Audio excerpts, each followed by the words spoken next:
12 రోజులుగా ముగ్గురు తెలుగుదేశం పార్టీ కార్యకర్తలు వైకాపా పార్టీ చంపింది. దానికి సమాధానం చెప్పాలని తుమ్మపూడి మంగళగిరిలోనే మైనార్టీ సోదరుల్ని వైకాపా నాయకుడు చంపాడు.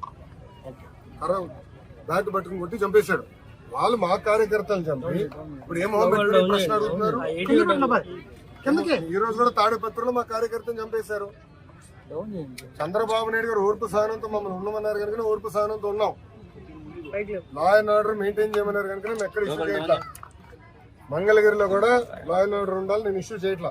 చెప్తున్నా, మిమ్మల్ని అడుగుతున్నా, ఎక్కడండి వైకాపా కార్యకర్త ఎవరు దెబ్బ తగిలింది, ఎవరిని చంపాము, మేము ఒక్కడి జోలికి వెళ్ళాం. మేము వాళ్ళు ముగ్గురు మమ్మల్ని చంపి తిప్పి మా పైన ఆరోపణ చేస్తాం. కరెక్ట్ గా రుషికొండ ప్యాలెస్ బహిర్గతం అయింది ఏంటి సార్? 500 కోట్లు మీరు మొత్తం చూడండి, ఇంకా చాలా ఉందని. ఇంకా ముఖ్యమంత్రి గారు దానిపైన నివేదిక అడిగారు.